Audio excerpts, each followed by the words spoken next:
ఒకసారి ఎవరో కుండను అడిగారట, నువ్వు ఎలాంటి పరిస్థితుల్లోనైనా చల్లగా ప్రశాంతంగా కూల్గా ఉంటావు కదా, ఇది నీకు ఎలా సాధ్యం అవుతుంది అని అడిగారట. అప్పుడు కుండ ఇలా అన్నదట, నేను ఎల్లప్పుడూ ఒకటే గుర్తుపెట్టుకుంటాను, నేను వచ్చింది మట్టిలో నుండి, వెళ్ళేది మట్టిలోనికే, మధ్యలో ఈ ఆవేశం గర్వం లాంటివి నాకు అవసరమా అని చిరునవ్వుతో సమాధానమిచ్చిందట. ఎస్, మనిషి చేత చేయబడిన ఆ కుండే అంత కూల్గా బ్రతుకుతుంటే పరమ కుమ్మరి యేసయ్య చేత తయారు చేయబడిన ఈ విలువైన కుండ ఎంత మహిమకరముగా బ్రతకాలి. కుమ్మరి విలువలేని మట్టిలో నుండి విలువైన పాత్రను తయారు చేశాడు. ఆ పరమ కుమ్మరి యేసయ్య పనికిరాని మట్టి ప్రయోజనకరమైన పాత్రగా మార్చాడు. దేవుడు ఒకరోజు ఇర్మియాని పిలిచి, ఇర్మియా, నీవు కుమ్మరి ఇంటికి వెళ్ళు అని అన్నాడు. దేవుడు ఆజ్ఞాపించినట్లుగా ఇర్మియా కుమ్మరి ఇంటికి వెళ్ళి కుమ్మరి చేస్తున్న వివిధ రకాల కుండలను చూశాడు. అయితే వాటిలో ఒక కుండ సారెపై పెట్టబడి సరైన ఆకృతి రానందున కుమ్మరట ఆ కుండను బాగా తొక్కి మళ్ళీ బాగా పిసికి మళ్ళీ ముద్దగా తయారు చేసి సారెపైన పెట్టి తనకు యుక్తమైనట్లుగా తనకు నచ్చిన ఆకృతిలో ఒక మంచి డిజైన్గా దానిని చేసి ఉండుట ఇర్మియా చూశాడట. ప్రియా సహోదరి సహోదరుడా, దేవుడు నరులను సృజించినప్పుడట యథార్థవంతులుగా సృజించాడట, కానీ వారు వివిధ తంత్రములు కల్పించుకొని ఉన్నారట. ఎస్, అలా తంత్రాలు కల్పించుకున్న మనుషులను మళ్ళీ మంచి ఆకృతిలోకి మార్చడం కోసం దేవుడు ఒక వ్యక్తిని మళ్ళీ తొక్కుతాడు, పిసుకుతాడు, ముద్దగా మారుస్తాడు, సారెపైన పెట్టి త్రిప్పుతాడు. దేవునికి ఇష్టమైన పాత్రలుగా వాడబడాలి అనుకున్నప్పుడు ఎస్, వారు ఈ యొక్క ప్రాసెస్లో సహించుకోవాలి. చూడండి, ఒక కుమ్మరి ఒక కుండను తయారు చేయాలనుకున్నప్పుడు అతడు మట్టిని సేకరిస్తాడు. మట్టిని సేకరించి మట్టిలో నుండి రాళ్లను వేరు చేస్తాడు. ఆ మెత్తటి మట్టిని తీసుకొచ్చి నానబెట్టి దానిని బాగా తొక్కి పిసికి ముద్దగా తయారు చేసి సారె మీద పెడతాడు. ఈ ప్రాసెస్లో ఆ మట్టి అంటదట, అయ్యో నన్ను ఎందుకు తీసుకొచ్చావు, నన్నెందుకు వేరు చేశావు, నన్నెందుకు నానబెట్టావు, నన్ను అసలు ఎందుకు తొక్కుతున్నావు, నన్నెందుకు పిసుకుతున్నావు, నన్నెందుకు శ్రమ పెడుతున్నావు. ఎస్, యజమానుడు అంటాడు, ఇంకొంచెం ఓర్చుకో, నీవే అద్భుతాన్ని చూస్తావు అని అంటాడట. అయితే దానిని తయారు చేస్తున్నప్పుడు కుండట విడిపోయింది. దానిని మరలా తీసుకొని తొక్కి బాగా పిసికి మళ్ళీ అందమైన పాత్రగా తయారు చేశాడు. ప్రియా సహోదరి సహోదరుడా, దేవుడు నీకు ఒక అందమైన జీవితాన్ని ఇవ్వాలి అనుకున్నప్పుడు ఆయన కొన్నిసార్లు నిన్ను శ్రమ పెడతాడు. అప్పుడే నీలో నుండి ప్రాచీన స్వభావం బయటికి వెళ్ళి నవీన స్వభావము. యేసయ్య అన్నాడు, ఒకడు కొత్తగా జన్మిస్తేనే పరలోక రాజ్యంలో చేరుకుంటాడు అని అన్నాడు. దేవుడు నీ పట్ల గొప్ప ఉద్దేశాలు కలిగి ఉన్నాడు. ఆ ఉద్దేశం నెరవేరబడాలి అన్నప్పుడు దేవుడు కొన్నిసార్లు నిన్ను వేరుపరుస్తాడు. రాళ్ళల్లో నుండి మట్టిని వేరుపరిచినట్లు ఎస్, ఈ లోకంలో ఉన్న రాళ్ల మధ్య నుండి నిన్ను మెత్తటి మట్టిగా వేరుపరుస్తాడు. నిన్ను తొక్కుతాడు, పిసుకుతాడు, సరైన ఆకృతి వచ్చే వరకు నిన్ను ఆయన శ్రమ పెడతాడు. అయినా నువ్వు ఓర్చుకుంటే నీకు ఒక చక్కని ఆకృతినిస్తాడు. ఇర్మియా మొదట దాని స్థితి చూచినప్పుడు బాధపడ్డాడు, కానీ తర్వాత దాని సుందరమైన ఆకృతిని చూసి సంతోషించాడు. సిమిలర్గా దేవుడు కూడా మనం విడిపోయినప్పుడు, పగిలిపోయినప్పుడు, మళ్ళీ పిసకబడుతున్నప్పుడు, మళ్ళీ తొక్కబడుతున్నప్పుడు మన స్థితిని చూసి ఆయన మళ్ళీ బాధపడతాడు. మళ్ళీ ఒక సరైన ఆకృతి వచ్చిన తర్వాత మనల్ని చూసి సంతోషిస్తాడు. దేవుడు తన బిడ్డలను ఎందుకు శ్రమ పెడతాడు? ఎందుకంటే మనల్ని పరిశుద్ధులుగా, యథార్థవంతులుగా, నీతిమంతులుగా మార్చుట కొరకు అనేకమైన శ్రమలకు, శోధనలకు, పరీక్షలకు దేవుడు అనుమతినిస్తాడు. ఇప్పుడు క్రిస్మస్కి మీరు చక్కని బట్టలు కొనాలని ఆశపడ్డారు. షాప్కి వెళ్ళారు, క్లాత్ కొన్నారు. క్లాత్ని తీసుకొచ్చి టైలర్కి ఇచ్చారు. టైలర్ కేవలం ఇవి డ్రెస్సులు అవును గాక అంటే అయిపోతాయా? ఆబ్వియస్లీ అవ్వవు. కానీ టైలర్ వాటిని ఏం చేస్తాడు? కావలసిన కొలతలతో కొలిసి, గీతలు గీసి, కత్తిరించి, దారము సూదితో మిషన్ మీద దాన్ని కుట్టినప్పుడే దానికి ఒక అందమైన ఆకృతి షర్ట్గా, ప్యాంట్గా మారుతుంది. సిమిలర్గా కుమ్మరి కూడా మట్టిని తీసుకున్నప్పుడు దానిని తొక్కి బాగా పిసికి సారె మీద పెట్టి దానికి ఒక ఆకృతి వచ్చే వరకు దానిని సారె మీద త్రిప్పుతాడు. ఈ ప్రాసెస్లో కూడా అయ్యో నన్ను వదిలిపెట్టు కుమ్మరి, నన్ను ఎందుకు ఇలా చేస్తున్నావు, నన్ను ఎందుకు ఇలా బాధిస్తున్నావు అని అంటదట. అప్పుడు కుమ్మరి అంటాడట, కొంచెం ఓర్చుకో, అద్భుతాలు చూస్తావు అని అంటాడట. అదేవిధంగా మానవునికి వచ్చే శ్రమలు, శోధనలు, పరీక్షలు అతనిని సువర్ణ శుద్ధముగా మారుస్తాయి. భక్తుడైన దావీదు అంటాడు, శ్రమ కలుగుట నాకు మేలాయను అని అంటాడు. ఆ విధంగాట దేవుడు 13 సంవత్సరాలు దావీదుని నలిపాడు, త్రొక్కాడు, మిషన్ మీద కావాల్సిన ఆకృతిలో కుట్టాడు. కాబట్టే దావీదట ఇశ్రాయేలు పైన గొప్ప రాజుగా మారాడు. యోబు గారు అంటాడు, శోధించబడిన మీదట నేను సువర్ణముగా మార్చబడి తిని అని అంటాడు. యోబట ఆ విధముగా ఆయన శ్రమ పెట్టబడినప్పుడు, శోధించబడినప్పుడు, నలగగొట్టబడినప్పుడు అతనిలో నుండి మరో నూతన స్వభావం వచ్చింది. ఆ స్వభావం ఏమని పలుకుతుందంటే, యెహోవా ఇచ్చెను, యెహోవా తీసుకొని పోయెను, యెహోవా నామానికి మహిమ కలుగునుగాక. దేవుడు సాక్ష్యం పలుకుతాడు.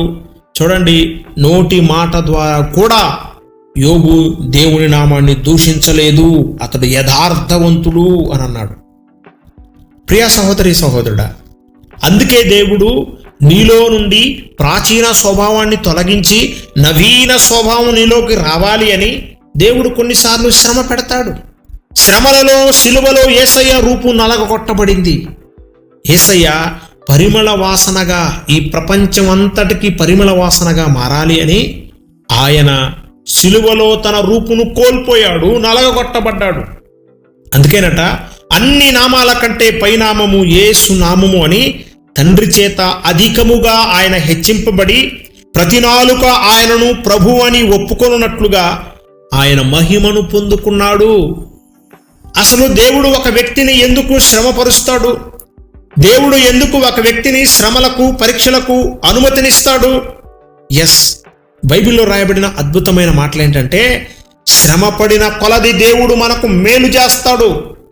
ద్వితీయోపదేశకాండము 13వ అధ్యాయము 31వ వచనంలో రాయబడిన మాట, ఏలయనగా మీరు మీ దేవుడైన యెహోవాను మీ పూర్ణ హృదయముతోనూ మీ పూర్ణ ఆత్మతోనూ ప్రేమించుచున్నారో లేదో తెలుసుకొనుటకు మీ దేవుడైన యెహోవా మిమ్ములను పరీక్షించుచున్నాడు. ఎందుకు దేవుడు ఒక వ్యక్తిని పరీక్షలకు అప్పచెప్తున్నాడంటే, మీ యథార్థతను బలపరచడం కోసం. మీరు నిజముగా దేవుణ్ణి ప్రేమిస్తున్నారో లేదో ఆ యథార్థతను బలపరచడం కోసమట దేవుడు ఒక వ్యక్తిని పరీక్షిస్తాడు, పరీక్షలకు అనుమతినిస్తాడు. రెండవది, అపోస్తుడైన పేతురు గారు అంటారు, దేవుని ఆత్మ ఈ పరీక్ష కాలంలో మీ మీద నిలిచి ఉంటాడు అని అంటారు. 1వ పేతురు పత్రిక 4వ అధ్యాయము 12 మరియు 14 వచనాలు, ప్రియులారా, మిమ్మును శోధించుటకు మీకు కలుగుచున్న అగ్ని వంటి మహాశ్రమను గూర్చి మీకేదో ఒక వింత సంభవించినట్లు ఆశ్చర్యపడకుడి. 14వ వచనము, క్రీస్తు నామము నిమిత్తము మీరు నిందల పాలైన ఎడల మహిమా స్వరూపి అయిన ఆత్మ అనగా దేవుని ఆత్మ మీ మీద నిలుచుచున్నాడు గనుక మీరు ధన్యులు అని అంటున్నాడు. ఎందుకు దేవుడు మనల్ని శ్రమలకు, పరీక్షలకు అప్పచెప్తాడు అంటే, ఆయన ఆత్మ మన మీద నిలిచి ఉండాలని ఆయన ఆశపడతాడు. ఆయన ఆత్మను మనపై కుమ్మరించాలని దేవుడు మనల్ని శ్రమలకు అప్పచెప్తాడు. యాకోబు పత్రిక 1వ అధ్యాయం 12వ వచనంలో యాకోబు గారు అంటారు, శోధన సహించువాడు ధన్యుడు, అతడు శోధనలకు నిలిచిన వాడై ప్రభువు తన్ను ప్రేమించు వారికి వాగ్దానము చేసిన జీవ కిరీటము పొందుకొనును అని అంటాడు. జీవ కిరీటము పొందుకోవాలన్నా, మెప్పు, మహిమ, ఘనతను మనం పొందుకోవాలన్నా ప్రియా సహోదరి సహోదరుడా, మనము శోధనలను జయించాలి, శ్రమలకు ఓర్చుకోవాలి. ఇంకా నిన్ను పరిపూర్ణముగా మార్చడం కొరకు దేవుడు నిన్ను శ్రమలకు అప్పచెప్తాడు. నిన్ను పరిశుద్ధునిగా చేయుటకు, శుద్ధ సువర్ణంగా మార్చుటకే. యోబు గ్రంథము 23వ అధ్యాయం 10వ వచనంలో ఉంటుంది. నిన్ను శుద్ధ సువర్ణముగా మార్చడం కొరకే దేవుడు నిన్ను శ్రమలకు, పరీక్షలకు అప్పచెప్తాడు. అల్టిమేట్గా దేవుడు నిన్ను రెండంతలుగా ఆశీర్వదించాలి అనే శ్రమలకు అప్పచెప్తాడు. శ్రమలలో నలగొట్టబడడం వలన మనం క్రీస్తు రూపంలోనికి మార్చబడగలుగుతాము. ఆ మార్పే మన జీవితాలను పరిమళ సువాసనగా మార్చుతుంది. దేవునికి మనం ఇష్టంగా మారాలి అంటే ఆయన సన్నిధిలో నిప్పులపైన సాంబ్రాణి వలె కాలి ధూపముగా మారితే ఆయన సన్నిధిలో మనం సువాసనగా మారగలుగుతాం. ఇతరులకు ఆ సువాసనను పంచగలుగుతాం. సుగంధ ద్రవ్యాలన్నీ చెక్క, లవంగ, జాజికాయ, జాపత్రి మొదలైనవన్నీ కలిపి ఏ విధంగా అయితే మెత్తగా దంచబడి, నలగొట్టబడి, సువాసనగా మారి రుచిని ఇస్తాయో, అదే విధముగా మన జీవితాలు కూడా నలగొట్టబడి మెత్తని పిండి వలె మారి క్రీస్తు వలె పరిమళ సువాసనగా ఇతరులపై వెదజల్లబడాలి. అప్పుడే మనం దేవునికి ఇష్టలుగా మార్చబడగలుగుతాం. మనలో ఉన్న చెడు వ్యసనాలన్నీ, కామ, క్రోధ, మద, మత్సరం, అసూయ, ద్వేషం, శరీరాశ, నేత్రాశ, జీవపుటంబం, గర్వం, అహంకారం మొదలైనవన్నీ కూడా నలగొట్టబడి మెత్తగా మారితే గాని మనం శుద్ధ సువర్ణముగా మార్పు చెందగలం. ప్రాణాత్మ దేహాలు ఏకమై మెత్తగా నలగొట్టబడి ఆయన సన్నిధిలో ధూపం వేయగలిగితే ఆయనకు మనం ఇష్టలుగా మార్చబడగలుగుతాం. కుండ అది తయారు చేయబడిన తర్వాత చూడండి అట, కుమ్మరి దాన్ని నిప్పుల మీద కాల్చాడు. నిప్పుల మీద కాలుస్తున్నప్పుడు కుండ అనుకుంది, ఎందుకు నన్ను ఇలా చేస్తున్నాడు? నేను ఒకప్పుడు మట్టిగా ఉన్నాను కదా, దుమ్ముగా ధూళిగా ఉన్నాను, నా బ్రతుకేదో నేను బ్రతుకుతున్నాను. నన్ను తీసుకొచ్చి నన్ను నానబెట్టి తొక్కి పిసికి ముద్దగా చేసి సార మీద పెట్టి గిరా గిరా గిరా తిప్పి నాకు మైకం వచ్చేటట్లు చేసి ఇంతగా నన్ను బాధ పెట్టి శ్రమ పెట్టి చివరికి తీసుకెళ్లి మళ్ళీ నిప్పుల మీద పెట్టాడు. ఈ వేడిమికి నేను ఎలా తట్టుకోవాలి? నా వల్ల కాదు, అయ్యో నన్ను తీసేయి తీసేయి, కుమ్మరి నన్ను తీసేయి అని ఆ కుండట ఏడ్చిందట. చూడండి అద్భుతం ఏంటో తెలుసా? అది కాల్చబడి బయటికి తీసిన తర్వాత కుమ్మరి దానికి ఒక అద్దం ఇచ్చి చూసుకో అన్నాడట. అద్దం ఇచ్చి చూసుకున్నప్పుడు, అద్దంలో తన రూపాన్ని చూసుకున్నప్పుడు అబ్బురపడిందట కుండ. అరే, నేను ఒకప్పుడు మట్టిగా, ఒకప్పుడు దుమ్ముగా ధూళిగా ఉన్నాను, నాలో అనేక రకాల రాళ్ళు రప్పలు మట్టి ఇలా నేను చెడిపోయి ఉన్నాను. కుమ్మరి నాకు ఇంత గొప్ప ఆకృతినిచ్చాడే అనేది సంతోషపడిందట. అద్భుతం ఏంటో తెలుసా? దానిని తీసుకెళ్లి అంగట్లో పెట్టినప్పుడు అది జనుల చేత పరిశోధించబడింది. అదేవిధంగా దేవుడు మానవులను అంటే మనలను దేవుడు తన నామ మహిమార్థమై మనకు ఆశీర్వాదం కలుగు నిమిత్తమట శ్రమలను, శోధనలను, పరీక్షలను అనుమతినిస్తాడు. ఒక డైమండ్ లాంటి మాట ఏంటంటే, ఓర్చుకున్న వారికే మెండైన దీవెనలు, సహించి జయించిన వారికే జీవ కిరీటం. అంత్యకాలంలోనట చూడండి, అగ్ని లాంటి మహాశ్రమలు కలుగుతాయట. ఇప్పుడు ఈ శ్రమలకే తట్టుకోలేకపోతే అంత్యకాలం రాబోతుంది. ఆ కాలంలో వచ్చే శ్రమలట చూడండి, అగ్ని వంటి మహాశ్రమలు, ఇంతకంటే రెండంతలు. అంతము వరకు సహించిన వాడికే జీవ కిరీటం దక్కుతుంది. జీవవృక్ష ఫలాలు తినే అర్హత కలుగుతుంది. మరుగైన మన్నా తినే అర్హత ఎవరికి దక్కుతుందంటే అంతము వరకు సహించే వారికి. అగ్ని లాంటి మహాశ్రమలు కలుగుతున్నప్పుడు నువ్వు ఈరోజు బాధపడుతున్నావా? ప్రియా సహోదరి సహోదరుడా, నీకు జీవ కిరీటం ఇవ్వాలని, జీవవృక్ష ఫలాలు తినే అర్హతను ఇవ్వాలని, మరుగైన మన్నా తినే అర్హత దేవుడు నీకు ఇవ్వాలి అనే దేవుడు కొన్నిసార్లు నీ జీవితంలో శ్రమలను అనుమతినిస్తున్నాడు. ఇక ఆ కుండను కొన్న వ్యక్తి తీసుకెళ్ళి దాంట్లో నీళ్లు పోసాడట. చూడండి, కుండలో నీళ్లు పోయగానే నీళ్ళు ఎలా మారిపోయాయి తెలుసా? చల్లగా అయిపోయాయి. ఇక్కడ ఒక అద్భుతమైన విషయం ఏంటంటే, కుండలో మీరు వేడి నీళ్లు పోసినా చల్లగానే అవుతాయి, నార్మల్ వాటర్ పోసినా చల్లగానే అవుతాయి, చల్లని వాటర్ పోసినా చల్లగానే అవుతాయి. మీరు ఎలాంటి నీళ్లు పోసినా సరే, కుండలో నీళ్లు పోస్తే అవి చల్లగా కూల్గా మారిపోతాయి. ప్రియ సహోదరి సహోదరుడా, మన ఆత్మీయ జీవితంలో కూడా పరిస్థితులు ఎలాగున్నా సరే, ఎంత గడ్డుగా ఉన్నా సరే, అవి ఎంత వేడిగా ఉన్నా, ఎంత చల్లగా -డిగ్రీలో ఉన్నా, ఎంత వేడిగా హై డిగ్రీలో పెరిగిపోయినా, నార్మల్ స్థితిలో ఉన్నా, మనం ఎప్పుడు కూడా చల్లగా కూల్గా ఉండాలి. కుండలో పోసిన నీళ్లు చల్లదనాన్ని ఇచ్చినప్పుడే చూడండి, ఎండకు పనిచేసి వచ్చిన వ్యక్తి కూడా ఆ నీటిని దాగి సేద తీర్చుకోగలుగుతాడు. ఎండ నుండి వచ్చిన వారికి అది దాహాన్ని తీర్చగలుగుతుంది. ఎప్పుడు చల్లగా ఉన్నప్పుడే. దాహం వేసిన ప్రతి ఒక్కరూ ఆ కుండ దగ్గరకు వెళ్ళి నీళ్లు త్రాగి దాహాన్ని తీర్చుకుంటారు. ఆ మట్టి కుండట చూడండి, ఒకప్పుడు దుమ్ము ధూళిగా ఉండిన ఇది కుండగా మారిన తర్వాత మహిమ కలిగిన పాత్రగా, దీవెనకరంగా మార్చబడింది. ప్రియా సహోదరి సహోదరుడా, ఎవరైనా వచ్చి నీకు కోపం తెప్పించినా, ఎవరైనా వచ్చి నీకు రోషం తెప్పించినా, ఎవరైనా వచ్చి సూటిపోటు మాటలన్నా, ఎవరైనా నిన్ను రెచ్చగొట్టే పరిస్థితుల్లోకి తీసుకెళ్ళినా, ఇవి అన్ని వేడిని పుట్టించే పరిస్థితులు. అవి నీలోకి వచ్చినప్పుడు అవి కూలైపోవాలి. కుండలోకి వేడి నీళ్లు పోసినప్పుడు ఏ విధంగా అయితే కూలైపోయిందో, ఎవరైనా వచ్చి మనకు కోపం రేపినా, మనం రెచ్చగొట్టినా, మనల్ని సూటిపోటి మాటలన్నా దులిపేసుకోవాలి. మనల్ని కాదులేపో అని వదిలేసుకోవాలి. అప్పుడే నీలోకి వచ్చినా అవి కూలైపోతాయి. ప్రియా సహోదరి సహోదరుడు, మనలో చాలామందికి తొందరగా కోపం రావడానికి, తొందరగా డిప్రెషన్లోకి పోవడానికి, రోగాల పాలవడానికి కారణం ఏంటి? రిసీవింగ్. తీసుకునేది ప్రతిదీ కూడా ఎలా పడితే అలా తీసుకుంటారు. తీసుకున్న దాన్ని మీరు కూల్ చేయగలిగితే చాలు, అద్భుతమైన మహిమ కలిగిన కుండగా మీరు మారగలుగుతారు. అదేవిధంగా క్రీస్తు అనే కుండలోని జీవజలం త్రాగినవాడు ఎప్పుడు కూడా నశింపక నిత్య జీవం పొందుకుంటాడు. ఆ నిత్య జీవానికి వారసులమైన ప్రతి ఆత్మీయుడు కూడా పరీక్షలకు గురవుతాడండి. నిత్య జీవం పొందుకోవాలనుకున్నప్పుడు పరీక్షించబడతారండి, నలగగొట్టబడతారు, పిసుకబడతారు, మెత్తగా మారతారు. ఆ మెత్తదనములో నుండి దీనత్వం బయటికి వస్తుంది.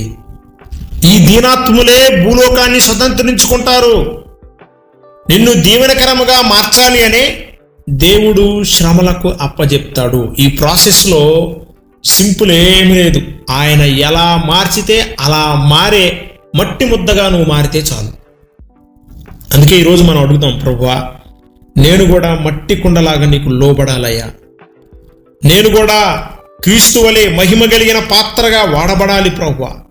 అపోస్తలుల వలె మహిమ కలిగిన పాత్రగా మారాలయ్యా. దావీదు వలె మేలుకరంగా మార్చబడాలయ్యా. యోబు వలె సువర్ణ శుద్ధిగా, శుద్ధ సువర్ణంగా మార్చబడాలి. ప్రభువా, నీ ఇష్టమైన ఆకృతిలో నన్ను మార్చు. నువ్వు మారుస్తున్నప్పుడు నేను లోబడే కృప నాకివ్వు. ఎటు వంచితే అటు వంగడానికి కృపనివ్వు. అడుగుదామా ప్రియమైన సహోదరి సహోదరుడా? నాతో కలిసి ప్రార్థించండి. మహాపరిశుద్ధుడా, మహాగణుడా, మహాదేవుడా, మీకు స్తోత్రములు ప్రభువా. ఈ మట్టి మట్టి మట్టి మట్టి ప్రభువా, ఈ మట్టిని మహిమ కలిగిన కుండగా తయారు చేసే పరమ కుమ్మరివి నీవు. యేసయ్యా, మాలో ఉన్న చెడు వ్యసనాలు ప్రభువా, కామ క్రోధ మద మత్సర మోహాలు, శరీరాశ, నేత్రాశ, జీవపు డంబం, గర్వం, అహంకారం, ఇవన్నీ ప్రభువా నలగగొట్టబడాలి. అలా నలగగొట్టబడాలి అంటే ప్రభువా, ఈ లోకము నుండి మేము ఏర్పరచబడాలి. శ్రమలలో, సిలువలో నీ రూపు నలగగొట్టబడి పరిమళ సువాసనగా మార్చబడినట్లుగా మా జీవితాలను ప్రభువా శుద్ధ సువర్ణంగా మార్చండి. నీ చిత్తానుసారమైన ఆకృతిలోకి మమ్మల్ని తీసుకురండి. అలా వచ్చే క్రమంలో మేము ఓర్చుకునే కృపని దయచేయండి. నీ సన్నిధిలో ఉండే ప్రభువా జీవవృక్ష ఫలాలు తినే కృప మాకు కావాలి. మరుగైన మన్నాను తినే కృప మాకు కావాలి. నువ్వు గొప్ప ఆకృతిని ఇచ్చినప్పుడయ్యా, ఒకని ముఖం ఒకడు చూచుకున్నట్లుగా మా ముఖాలు తేజోమయముగా మార్చబడును గాక. ఎందరైతే ప్రభువా ఇటువంటి విలువైన ప్రభువా మహిమ కలిగిన ఖరీదైన పాత్రగా వాడబడాలని ఆశపడుతున్నారో యేసు నామమున మా బిడ్డలను దీవించిన ఆయన మహిమ కలిగిన పాత్రలుగా మార్చమని యేసుక్రీస్తు శక్తి కలిగిన నామంలో అడిగి వేడుకొని పొందుకొని ఉన్నాము తండ్రి. Amen, amen, amen. మన తండ్రి అయిన దేవుని ప్రేమ, ఆయన కుమారుడైన ప్రభు అయిన యేసుక్రీస్తు వారి దివ్య కృప, పరిశుద్ధాత్మని అన్యోన్య సహవాసము కూడి వచ్చిన మీకును, మీ కుటుంబాలకును, మీ చిన్న బిడ్డలకును, ఈ ప్రార్థనలో ఏకీభవించిన మనందరికీ, సకల పరిశుద్ధులకు, సార్వత్రిక సంగమునకును సదాకాలము తోడయుండి నడిపించును గాక. Amen, amen, amen.